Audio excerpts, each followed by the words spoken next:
This is a short story about Space Marines and Chaplins by the Games Workshop design team. The chapter's space barge was always quiet after a battle, but in the stillness the work of the chapter continued. Weapons were stripped, cleaned and replaced in their holding racks. Unused munitions were put back into the magazine. Each Marine's armour was checked for damage, repaired where necessary, repainted and carefully stored. Down on the flight deck, the fleet technical adepts opened dropship inspection bays, checked shields and engines, adjusted systems and painted new kill markings. Each one of the chapter's armoured vehicles were driven out of its dropship and onto the deck. As its engines were run up to power fumes leaked through the barge's ventilation shafts, carrying a burnt smell to the whole ship.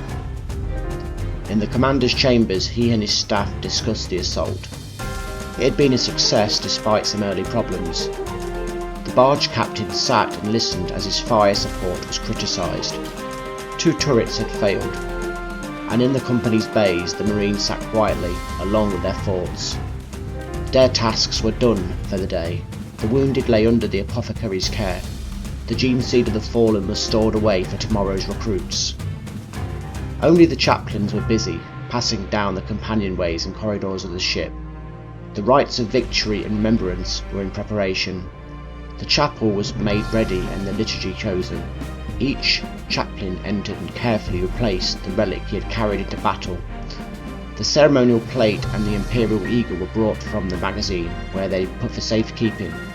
All was ready. The great bell sounded at the heart of the barge. All fell silent. Every technician and servant put down his tools and bowed his head, and throughout the ship Marines stirred. Feet clattered on steel decks and greetings were murmured as the chapter gathered in its chapel. The battle, their test of devotion, was past.